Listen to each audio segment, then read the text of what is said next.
Another bonding naman with my family at eto nga at pupunta kami dito sa Kaisip Boytong Beach House dito pa rin yan sa Calatagan, Batangas. Halos 3 hours nga ang aming binyahe mula dito sa Alabang hanggang dyan sa Kaisip, Calatagan, Batangas. Ayan nga't nasisilayan ko na ang aking pamangkin at excited na siyang mag-swim. At eto naman ang aking mga pamangkin. O, tingnan nyo naman ang cheer pa. Talaga namang feel na nila ang summer vibes dito pa rin yan sa Batangas. At 1:36 PM nga ay nakarating na kami dito sa Kaisip Beach. Excited na nga kami mag-swim dyan. Pero syempre, dahil 1:36 na nga kami nakarating, hindi pa kami nagla-lunch. Kaya naman yan, no? Tingnan nyo, ang daddy ko talagang gutom na dahil nasa van ang lahat ng pagkain namin. Hinihintay niya kami. Ganito naman ang itsura ng accommodation na nakuha namin dito sa Kaisip. Nasa 25 packs nga kami at 2 rooms naman itong nakuha naming accommodation. Spacious nga rin ang loob ng room at meron din siyang mga bed at dihila din. Tapos meron ding extra bed. O diba? Perfect na rin for a big family katulad namin. At ganito naman ang eksena kapag talaga namang makikita mo ang beach ng bandang 2 PM. O diba? Ang bongga. Ayan, nag-start na silang mag-aliw-aliw muna. Usap-usap muna. Mamaya inom-inom na yan. March 14 nga kami pumunta niyan, guys. At tingnan naman, 'di ba? Kahit ang layo-layo na, low tide pa rin talaga. Yung panahon nga ay talagang tirik ang araw, pero guys, sobrang hangin 'yan nung time na 'yan. Sobrang hangin talaga as in. Doon nga sa accommodation namin, guys, talagang nagkakawala-walaan yung mga plastic. Talagang nagliliparan, guys. Ganito naman ang itsura ng mula sa shore hanggang doon sa aming accommodation. Ayan. So, ayan yung green na bahay na yan. Yan yung accommodation namin. Ayun sinasabi ko sa inyo, may 2 rooms. Ayan, sa kaliwat kanan. Tapos sa baba, yung kainan namin.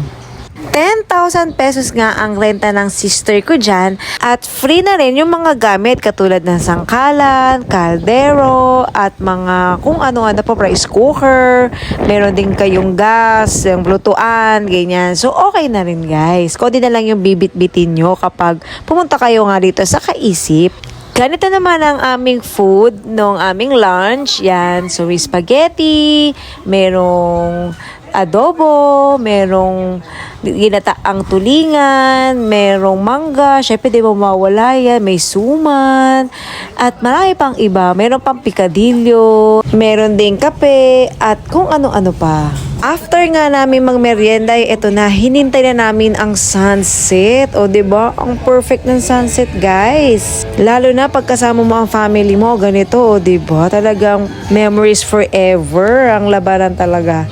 At ayan na, gabi na, guys. Ay, meron kaming kinakain nila na nilagang mani. O, ayan. Para at least may mga idea kayo kung ano mga dadalhin nyo doon pag nagpunta kayo sa Kaisip. Meron din kaming kilawin. O, tapos isda na inihaw. Bawal pala mag-video okay dyan, guys, ha? At hanggang 6 PM lang, pwedeng maligo sa beach. At guys, day 2 na nga kami dito sa Kaisip Boytong Beach House. At ayan ang aming breakfast. Ang una namin kinain ay noodles, tasty, hot dogs, longganisa, tuyo. Breakfast talaga, may kape pa at fried rice. Diba? Guys, sobrang lamig pa rin yan. Kaya tinan nyo, mga naka-jacket kami. Nagkikwentuhan kami about sa pagka-camping nila doon sa naglagay kasi sila ng tent sa labas. So, sobrang lamig daw talaga. Di sila halos nakatulog sa sobrang lamig. Ewan ba? March na pero malamig pa din talaga nung time na yan. March 14.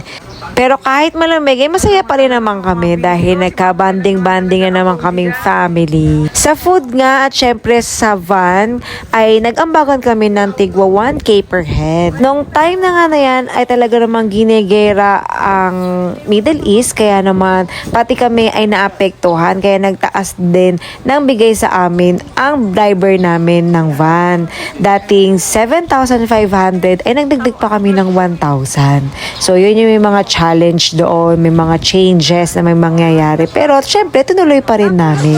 Sa food naman, ay tigpa 500 ang single ko sa kanila. Kaya yan, o, diba? Talaga namang busog-lusog talaga sila. After nga namin kumain ay syempre magbe-beach naman kami kasama ng aming daddy. Maglalakad-lakad naman kami.